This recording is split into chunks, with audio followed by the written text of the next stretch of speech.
kutenda Mwari zvikuru. Mwari ndiMwari wakanaka. Mwari wakanaka ari kutichengeta tiri vatano, tiri kurarama munyasha. Nyangwe zvazvo mazuva ano kuine kachando, asi Mwari ari kutichengeta. Ndadzoka nenyaya iya zvakare. Last time patakataura pamusoro tichikomenda zvanga zvaitika pasi panhau yaChennai, Mai Sasha nevamwe vese vakakomberedza nyaya yacho. Zvino takauya tikati ayo ngatichidzidzisa vanhu, nokuti takaona kuti munyaya yaChennai, Mai Sasha, Baba Sasha, n'anga nehama dzakakomberedza, panofanira kuwanikwa nguva yekudzidziswa soko chairo raMwari penyu, kuitira kuti vanhu vadzikinurike, nekuti kune vamwe vakasara vaine maronda. Saka chinorapa munhu isoko.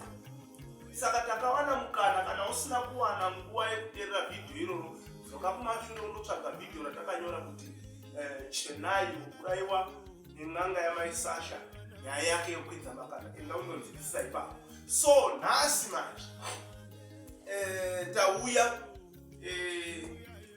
ndine chinangwa chekuda kupindura mibvunzo iri panapa.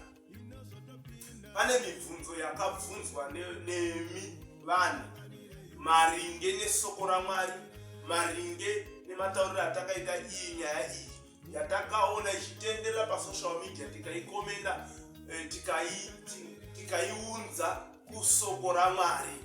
Zviya pese panopinda soko raMwari, sanetseka zvenyu kuti mazoisa soko raMwari panyaya iyi sei.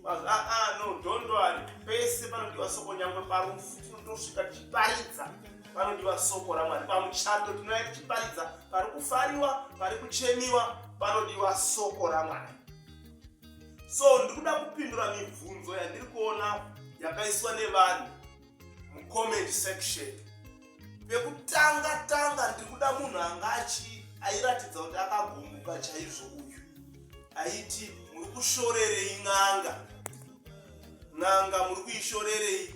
Number 1, achiti futi n'anga yakatumwa naMwari. Umwe akawedzera akati tichida n'anga yakatumwa naMwari kusvikobvisa Chennai panyika nechinangwa. Tisati tataura zvakawanda, handisida kudzoka kumashure kurivhesa masoko angu ekuti n'anga ndodofo rekutanga nekupedzisira. Ndiri kuwedzera ndichiti ngatisiyanei nezven'anga izvi. Ngatisiyanei nen'anga. Kutaura kuno kudai pasina n'anga iyi, Chennai angadai aripo. Saka tiri kutsigira n'anga papi chaipo patiri kufarira kuti n'anga vari kukomenda mucomment section muchitsigira n'anga, muri kuitsigira papi chaipo. N'anga inotumwa naMwari, Mwari ashaya vanhu vekutuma here. Kubva kuna Genesis kusvika kuna zvakazarurwa, kana Mwari paakakamboshanda nen'anga here. N'anga inhume dzaSatani.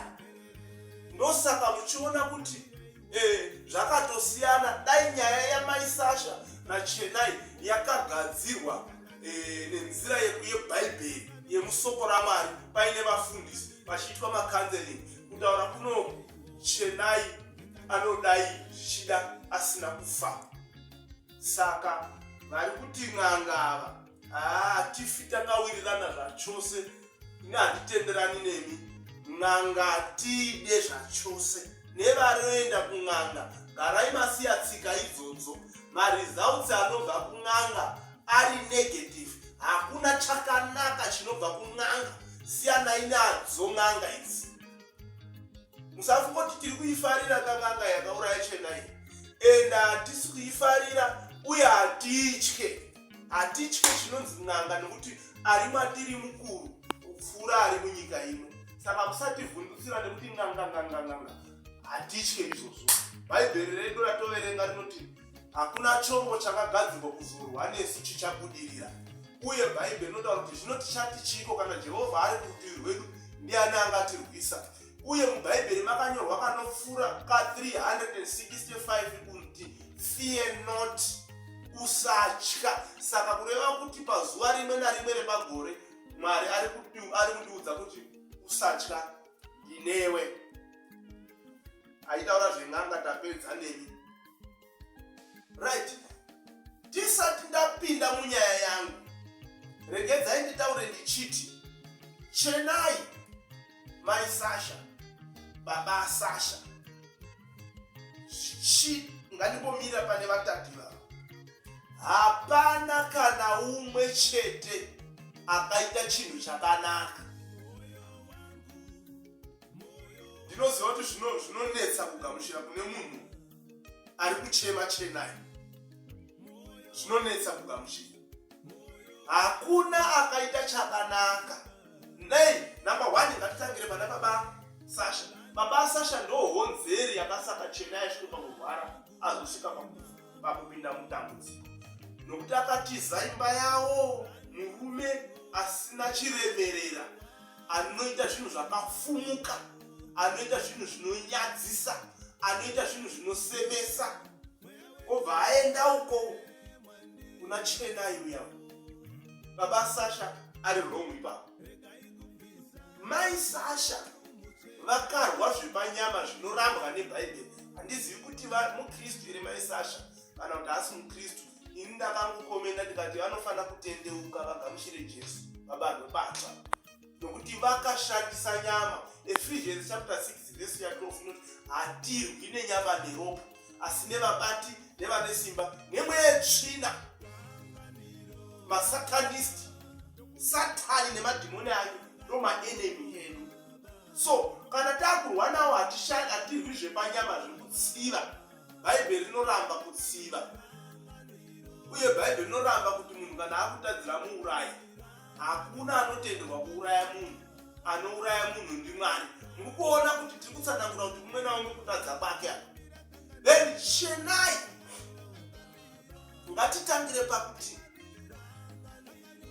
pachitaurwa nyaya iyi anonzi akazowana indications tunoratidza kuti munhu ane mudzimai wake.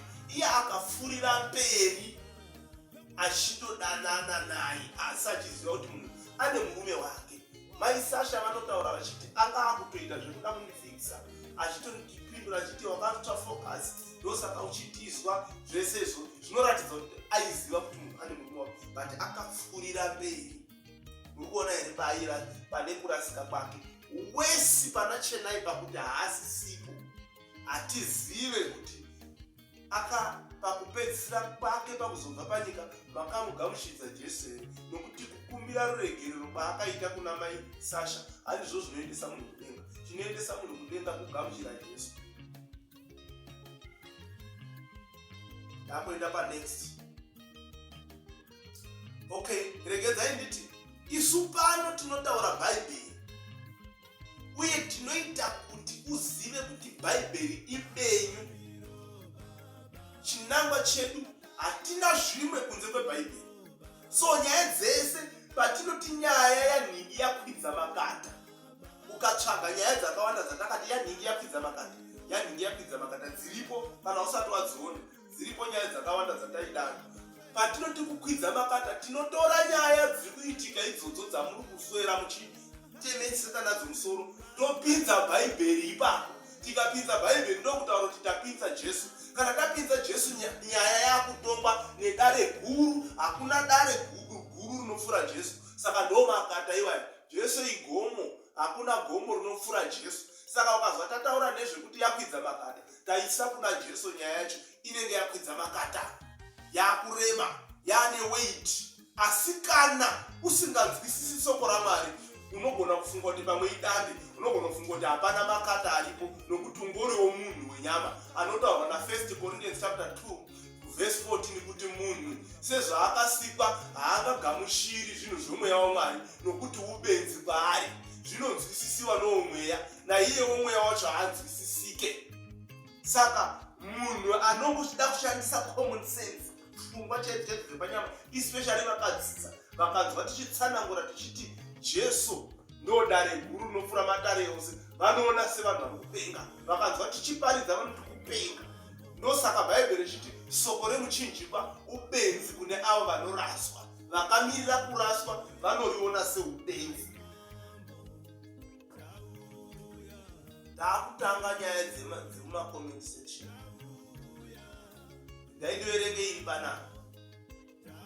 Takanzwa dzidziso dzenyu tikaona kuti dzakanaka, asi mubvunzo wangu uri kuti ko mairepiko imi mava kuzotaura nhasi iye Chenai akafa kare? Ndakamboipindura mucomment section iyoyo ndichiti takanonoka kubata nyaya yaChenai, takazoibata mumashure patakada kutanga kutsvaga kana kuti kuteera nyaya yake anga akurwara. Hazvina kutora nguva takazongozwa kuti afa. Ndosaka muchiona kuti pavhidhiyo redu remumashure takatanga nekuti tine urombo zvikuru nekurasikirwa naChenai. Nanhasi tinongoti tine urombo, hatinawo zvatingaita asi mukati mangu murikuzwa mhosva chaizvo kuti Chenai ndaida kungotaura naye tichimboita counseling. Kazhinji pachiKristu munhu apindana nemusvinhu zviyazvi unoda kuramba makamuisa pana Mwari kuitira kuti alright kana akundikana paupenyu hwepanyika ino, nyama yaneta, mweya wakubuda, asarasikirwa neupenyu hunouya kumberi kwaanoenda. Saka ndofunga ndapindura mubvunzo iwoyo. Ndakuenda pane mumwe mubvunzo uri pano. Ndingoteerera macomments aiiswa mucomment section pamusoro previous video redu iyo ratakaisa rakanyorwa kunzi Chenai wekuurayiwa nen'anga yamaisasha, nyaya yake yokwidza makanda. Ndikuitira kune asati arinzwa unoritsvaga wachidaro riripo right. Mumwe ari kuti siyanai naChenai mweya wake uzorore, uye zivai kuti Chenai akaregererwa kare nekuti akakumbira ruregerero kuna maisasha. Ndambopfura nepo apa ndikati kukumbira ruregerero kuna maisasha hazvisizo zvinoita kuti Chenai aende kunyika. Ruregerero runokumbirwa kumuridzi anopa vanhu upenyu.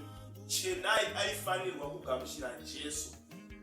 Biblically Chenai zvandikutaura zvindo zviri mubhaibheri. John chapter 3 verse 3 inoti haungagoni kupinda muushe hwekudenga kana usina kubarwa bata. John chapter 3 verse 5 inoti kana usina kubarwa nemvura nomweya haugoni kupinda muushe hwekudenga. John chapter 14 verse 6 inoti ndini nzira nezvokwadi neupenyu, hakuna unouya kuna Baba asina kuuya nekwandiri. So zvinomboreva kuti aifanira kugamuchira Jesu. Handizivi, handisi kujaja ipapo zvichida pamwe kune vakamugamuchidza Jesu. Kana vakamugamuchidza Mwari ngaakudzwe, asi kana asina, kana mazobudirira kuenda kudenga, musashamisika muchizomushaya futi. Pano mamborwadziwa muchikuchema. Mwari haatarisi izvozvo zvekuti nyangwe kana ukatsva nemoto, kana ukafa uchirwadziwa, haatarisi mafiro awaita. Anotarisa kuti soko rake rinoti vakakomborerwa uye vakaropafadzwa vanofa asi vachifira muna Kristu Jesu, nokuti mabasa avo achaverengwa. Vanopiwa zororo pakubata kwavo, vanowana upenyu husingaperi. John chapter 3 verse 16, nokuti Mwari wakada nyika nokudaro kuti wakapa mwanakomana wake wakaberekwa ari mumoga, kuti ani nani anotenda kwaari arege kufa asi ave noupenyu husingaperi. Thank you. Ndakuenda pane imwe nyaya, pane mumwe munyori akanyora panapa. Saka maisasha ndivo vega vanofanirwa kuregererwa naMwari here? Chenai nevamwe vose havana basa here? Uyu munhu ari kubvunza nekuda kwependakati maisasha munofanira kutendeuka. Ndosaka ari kubvunza mubvunzo uyu. Ini ndakati maisasha munofanirwa kutendeuka sei? Ndiri kunga ndiri kutaura maisasha vega nemhaka yekuti ndo varipo, Chenai haasisipo. Ndingatowedzera ndichiti nababa asasha tendeukai. Chenai hatichatauri naye. Imi Afrika yakaroiwa, haibvumi bhaibheri. Ndosaka vakawanda tiri kutambudzwa nemweya yetsvina.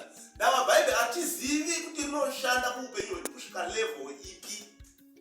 So murikuona kana tichiti hatichatauri naChenai, zviri mubhaibheri izvozvo.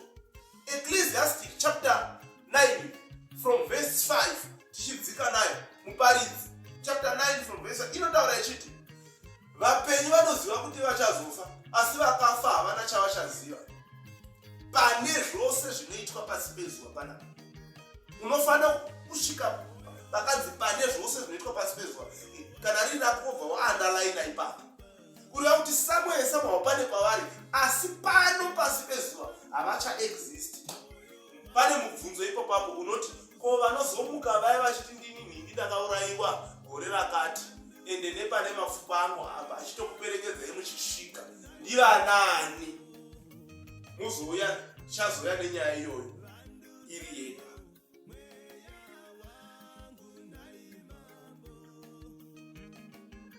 Takwenda pane umwe munyori ari pano. Ko vamwe vari kuisa okay.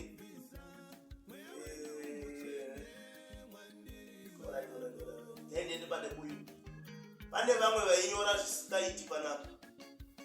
Pane vamwe vainyora zvisikaverengeki. Kana tichiti zvisikaverengeki, vamwe vacho vaishandisa zvinyadzi. Nekuti ndiri kuona vamwe vaitotuka kwazvo panapa, vasina kufarira soko raMwari ndobva vatuka. Asi comment yangu ndeyekuti ndiri kuona sekuti vatori vashoma. Atakatarisira kuti vati wandei chaizvo vakadai. Nokuti kazhinji panotaurwa soko raMwari hapashayikwi Satani anotsama. Zvino kana Satani atsama, anotsama ari muMwari, anomanifesta ari mumunhu. Ndiye anouya mucomment section oti zikuchakati rezvinyadzi, zikuchakati ibvapo, zikuchakati achigumbukira kuparidzwa kwesoko raMwari. That's Satanism. Hapana chimwe chinhu.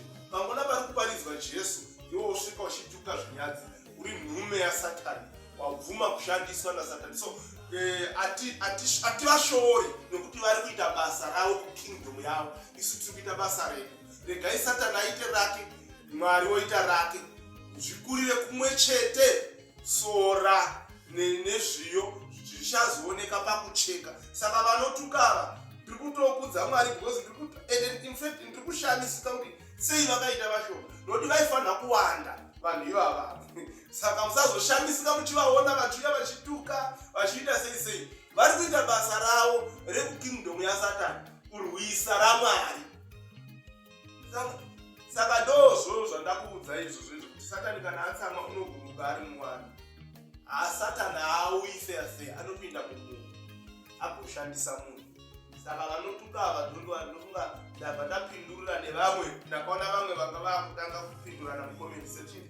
Mazvizwazvo zvandataura ngosiyanai navo. Vari kuita basa ravo, isu ngatiiterei. Mumwe akanyora achiti elder bota raidyiwa wani mubhaibheri before marriage.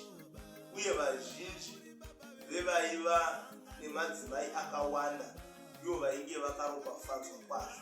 Saka sei muri kuti barika rakashata? Pamwe baba Sasha naChinai vaida havo kuita barika.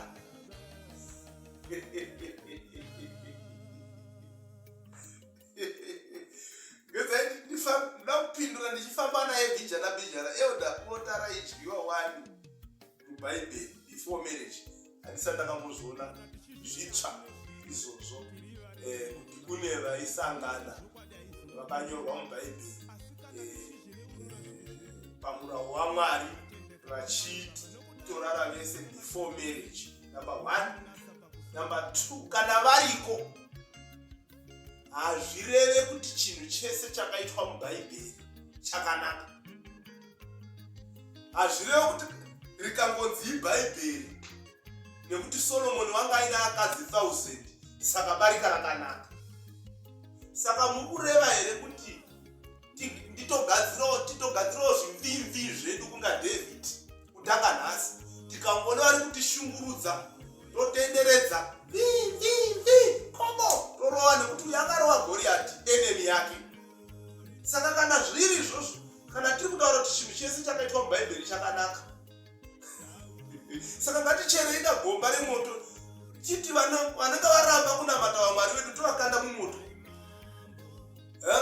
Zvoreva here kuti chinhu chikangodzi chakaitwa mubhaibheri chakanaka? Barika rakaitwa mubhaibheri saka rakanaka nekuti rakaitwa mubhaibheri? Handizvo. Tinotarisa inonzi doctrine, dzidziso yebhaibheri, kuti nyangwe zvakaitwa asi bhaibheri riri kuzvikomenda richitii, nokuti hakuna chakaitwa mubhaibheri chisina kutaurwa nezvacho. Shasha yekuva nevakadzi vakawanda mubhaibheri inofura yakaita akawanda 1000 ndiSoromoni. But ndiye anozodzoka oti hazvina maturo chose, hazvina maturo chose, zvose hazvina maturo chose. Vaya vaitsiurwa naMwari kusvika vazotendeuka, vanonetsa ndevasikatendeuki. David kunyangwe akatore mukadzi waOria asi handiti akazotendeuka here. Unoda kuriverenga zvakanaka bhaibheri urinzwisise. Handitika chakakosha kuziva kuti alright, varume havaita madzimai akawanda asi Mwari vaizvida here? Mwari anga asingazvidi, nokuti pakusika kwake Adamu naEva, pakuvachatisa mubindu reEdeni, Mwari ndiye akari marriage officer, akati vaviri vachava nyama imwe chete. Akataura akati murume uchasiya baba vake namai vake, mudzimai uchasiya baba vake namai vake, vanamatirane vave nyama imwe chete. Naizvozvo vaviri vachava nyama imwe chete, kwete vatatu. Ukazoenda kuna Timothy chapter 3 inotaura kuti naizvozvo munhu anoda kuva mutariri anofanira kuva munhu akaita sei. Inobva yati anofanira kuva murume wemudzimai mumwe chete. Saka ndapindura neavo vari kutsigira baba aSasha. Baba aSasha anga atori wrong. Nevese vari kuita mabarika mukurasika. Hakuna izvozvo, Mwari haazvide. Uye ngatisiyane nekuti mutemo wechechi. Hakuna chinonzi mutemo wechechi panouya Jesu. Jesu anotsvaga mutemo webhaibheri. Paari kudzoka anotora vatsvene vakanyorwa mubhuku reupenyu vanorarama according zviri maringe nesoko raMwari. So musafungoti tiri kuita mafanisi. Ndakatosunga face nhasi. Because kana takuda kuti munhu aponeka tinotosunga face kuti upone. Tikakusekerera unosara unototeendera kugehena takatarisa takatemba. Ndakuenda pane umwe akanyora. Kana paine paunonga wangozwa kuti handina kunyatsondijengera, nyora futi mucomment section tinozodzoka. Umwe akanyora akati elder, paridzai shoko raMwari, musapinze mazita evanhu. Ndikaedza nditi ko iri ratiri kuparidza nderani? Kana uchitiparidzai shoko raMwari, iri ratiri kuparidza nderani? Number 1. Number 2. Jesu aiparidza achipinza mazita evanhu. Luke chapter 16 from verse 19 anototaura kuti paivapo neumwe mupfumi kozoita murombo ainzi Lazaro. Pakatoitika rimwe drama ipopo rakada kufanana nenhau iyoyi yana chena iyoyi. Inototaurika. Dai bhaibheri richikunyorwa ngoti rakapesa kunyorwa kare. Pamwe vaigona kutoizwa kuti paivapo neumwe mudzimai ainzi maSasha neumwe musikana ainzi Chenai. Vakarwisana nekuda kwemurume vakasvika pakuurayana. Waigona kutoizwa iri mubhaibheri. Saka pakuparidza ndondovari usatiudza kana kuti dzidzisa maparidziro. Tinogona kutangira panyaya yanetsa yamuinayo ikoko kumastreets esocial media ikoko. Tikaiona ikoko totoona kuti imimi ndokwamakazara. Saka kuti tikuhwinei muwane Jesu muende kudenga, mirai tiuye kunyaya iyoyo. Nokuti tikangotanga tega panapa unogona kusatouya futi kuperera soko racho raMwari. Ndosaka tinoti tikaite crusade tinouya nemainstruments tomboridza magitari nerimwe rinode kuende kuna machezo kuti muungane. Ndakangotanga kuti uyai kuna Jesu hamuuyi. Mune muri busy kuita tifambi, kuita upombwe, kuita zvemaguka, zvembanje, wati. Saka tinouya pamakaungana ipapo, tosvikoisa Jesu ipapo, ndopatinoti nyaya iya yakwidza makata.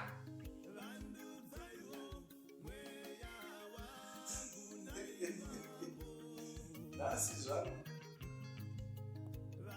ndakuenda pane umwe. Ndiani akambonamatira ngozi ikapera? Ngozi inopera nekuripwa. Ipewo vhesi yacho inotaura izvozvo. Ndakuudzai kuti ini ndiri kungotaura zvebhaibheri, handiti zvimwe zviri kunze kwebhaibheri. Ipewo vhesi inotaura izvozvo kuti ngozi inofanira kuripwa. Iscripture ipi? Kana isiri doctrine yemuno muAfrica. Ndataura kuti Africa yakaroiwa chaizvo pamusoro pevakafa. munongotenda muchiri kungotenda chete kuti tinavo vakafa. Oraiti ko varumbwa vakapera kufa muhondo vachiridzirwa futi vakaripa here ngozi dzacho uchiteera vanhu ko vari kudi kudzoka my name is John chinoza chito vanuraya vari kudi kudzoka iyenye kuti ngozi inopera nekuripwa yameno it's another topic ende tinogona kutozoigarira pasi yakakura iri kufonyora vanhu brain. Chatoziva ndechoti hakusina kupiwa mhosva kune vari muna Kristu. Kana munhu aamuna Kristu Jesu ava chisipa chitsva zvakare zvose zvafura tarirai zvose zvava zvitsva. Once munhu anohwanda pamapapiro aJesu hakuna rimwe simba futi rinomusudurudza ipapo. Sanyeperwa chiri kusaka vanhu mutye ngozi nemweya yetsvina ende ichikukurirai muri kunamata muchiita zvivi.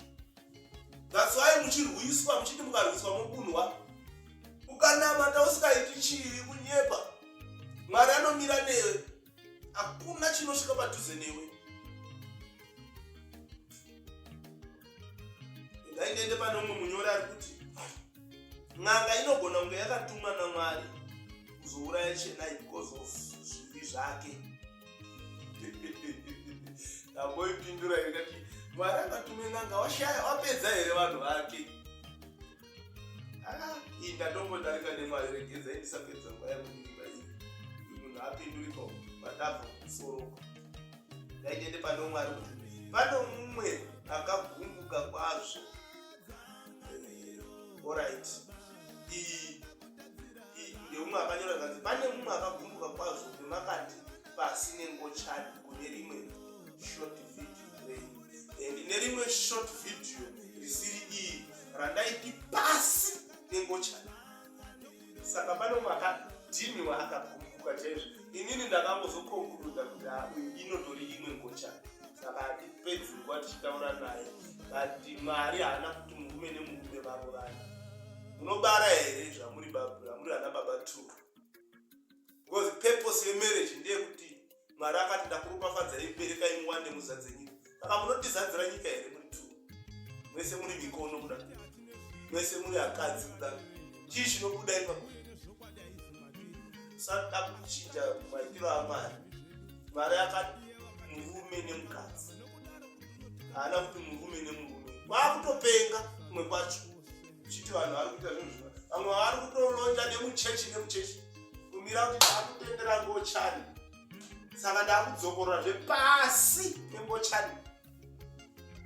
So kana takutaura zvaJesu zvokuti munhu apone hatiti mafanizendo kangoti tinotya ende tinotobvisa vhiri racho tinobvisa gejo tinoribvisa vhiri ronatsonyura. Toda kuti upone unotiponera chete. Kana ukaramba wazwa iri rakadai uri munhu wegehena niwe huni yacho inokuyidziswa gehena enda ufe wakachinja. Ndakuenda pane umwe ari pana nai eoda ko zvitsva here kudanana nemurume wemunhu. Zvagara zviripo wani kubvira kare ndekapi handisi kukaziva ivi ari kunzi kare anoti zvagara zviriko kudanana nemurume wemunhu. Zviriko zvagara zviriko but ndochihure izvo. Zvagara zviriko kudanana nemurume wemunhu hachisi chitsva but chihure chinongori chivi. Kangona wangodanana nemurume wemunhu uchiziva kuti murume wemunhu kana ungodanana nemunhu wausati waziva kuti murume wemunhu here kana kuti asati ari murume wemunhu wongotopana nebota kutohura ikoko. Munhu asina kungobvira akubvisire mari hamuna kana kungoitira. Alright, pamwe mungozotenyi muchato unodhura asi ko kwakabviswa here mari kuvabereki vako nokuti chinokinura kuti iwo uzope munhu bota inhau yekuti asvika mubereki wako agamuchira pfuma akabvunza kuti unomuziva here washinga here wada here kuroorwa kwakatanda woti hongu tora mari mundiro wotora mari wochienda woitwa handover kumurume wako oita zvaanoda newe kana mada kusanduridzana kana mada kuita sei hapasina chivi ipapo naMwari wakutodongorera nemubhedroom wacho kuti muri kuita zvakanaka here. Pamwe autozvizivi kuti Mwari anodongorera Mwari akatombotarisa umwe anga anzi pinda uitire mukoma wako mwana nekuti wakafa asina mwana akasiye mudzimai kuold testament. Iye ndobva arasende upasi. Mwari katuma vatumwa ndikazi uraya ibenzi. Saka Mwari anotarisa nemubedroom imo mwanopinda.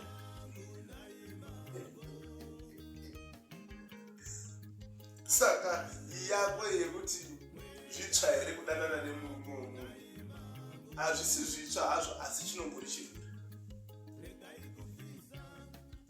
Andeiba neumwari kuti pamaproblems atinosangana nawo muupenyu pane panoda n'anga, kozoita pane panoda dhokta, kozoitawo pane panoda kunamata.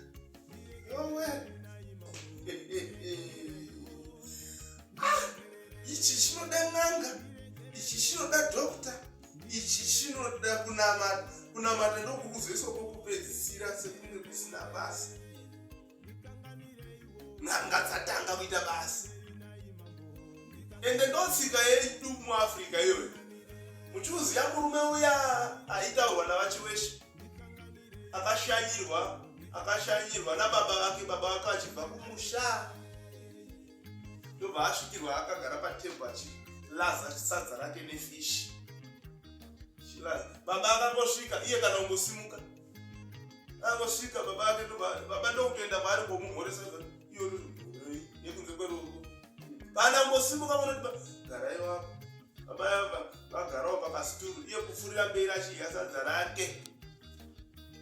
Kana kungoti kuna baba mwakadii azosara tumasava twefishi tuyani ndobva akadaidza kamwana kake yapano mwanangu sekuru vako vapedzisa svinyira baba akamubereka kuvape masava. Iyo izvi nekuzoti kana munhu ati kokoda apakona dayochi ngatidaidzire mufundisi atinamati ndaakuda kunamata nguva yese waite zven'anga wapera manje waakuda Mwari svinyira Mwari atidi zvimasava zvako izvo. So iwe uri kuti pane maproblems anoda dhokta, amwe anode n'anga, amwe anoda Mwari. So chirega ndikupindure dhokta kuenda kwadhokta kuenda kumanesi hachisi chivi. Biblically panapa ukaerenga kuna Toma yakazopidigudzwa nezvidhakwa yaya vaakude doro yekuna Timoti inoti pota uchitora waini shoma shoma nekuda kwehutera hwemudumbu mwako mwanangu, ari kurayirwa naPauro. Iyo yaya anga uri mushonga kana kuti drug rinorapa mudumbu zvakangofanana nanhasi unoenda mufamasi wotenga mushonga unorapa mudumbu kana musoro kana kuenda kuchipatara wondopiwa. Hapana kana satani papo ende hapana kana chivi. Kare vaiva neyainzi medicine waini yaimirira kurapa zvipatara zvisati zvavapo zvamuri kuona izvi zvine majekiseni nemainjection pills newati zvazviriko zvinoenderana nenguva yacho asi yaishandiswa iri waini. Waini yanga iri mumadepartments akasiyana siyana. Kune outer wine, kune yaimirira kurapa.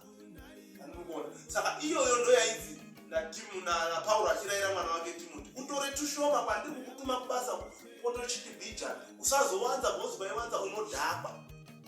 Dhakwa ndobva zvakatotiwo shoko rakati imwai asisararadza asi ukazvibvunza kuti vhesi yacho iripi hazvibudisi. Saka ndiri kutsigira kuti nhau yekuenda kwadhokta haina kushata, irimo kana mubhaibheri.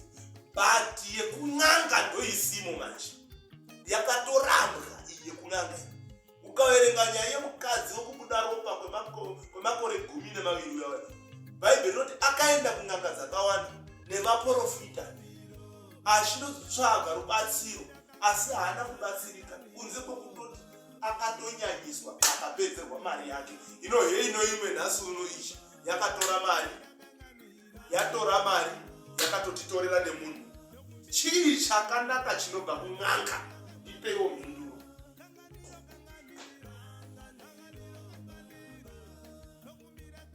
Saka kunamata kwakanyorwa kakawanda mubhaibheri. Bhaibheri rinototi Mwari anotsvaga vanomunamata mweya nemuzokwadi. Jeremiah chapter 33 verse 3 inoti dandai kwandiri ndichakupindurai, ndichakuratidzai zvinhu zvikuru zvakawanzika zvamusingazivi. inogona. Saka kunamata kuno hatingavapedzera scriptures ekunamata eprayer akawandisa. Uyewo unoda kuti uzive kuti hakuna chinhu chinochiva naSatani kunze kwemunhu hakunamata. Mumwe wari kunyora panapa, ko hamugoniwo kutanga dzenyu nyaya here? Sei muchitaura dzakataurwa nevamwe? Muri kuparidza zvechokwadi here kana kuti muri kutsvaga content? Hakuna munhu akatange nyaya. Nyaya chinhu chese chakatangwa naMwari. In fact, nyaya yekurwara pachenai kana tirega nditi vamuri kuona vakazoisa pasocial media havasiwo vakadzitanga. Akatotanga nyaya ndeakaenda kun'anga maisasha. Ava vatori venhau vakazodzitorawo vakauyawo nadzo. Hakusiko kutange nyaya iko. Asi muri kutsvaga content. Ko kana tiine platform yakaita sei tagara tinotoda content. Ende vanhu tinotovada, malikes tinovada, masubscribers tinotohada kuti zvifambe.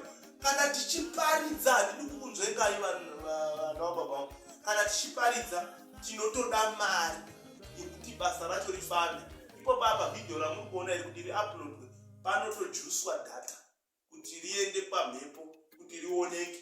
Saka vanhu vanosubscribe tinotohada, vanhu vanolike, vanoshare, vanokomenda, vanouya kuzotsigira pasocial media. Tinokudai maningi, Mwari akukomborerei, Mwari akuitirei zvakanaka. Muri kutibatsira kuparidza inini. Zvinoparidzika sei kana even kana ndimiwo kupinda muchechi wosvika waparidza musina vanhu? Ungazoruitei? Saka vanhu vakasubscribe vakati tinotofara kuti chechi iri kukura, vanhu vari kuziva Jesu, vanhu vari kuziva Mwari.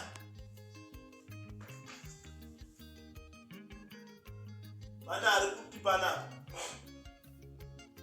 ko sei muchiita semunoshora chechi dzevamwe dzinoshandisa matombo, mvura nezvimwe? Dzevamwe ikangova chechi iri kunzi ndedzevamwe, ndo yandinoshora manje. Dzevamwe ndinoshora manje. Ndakasimba.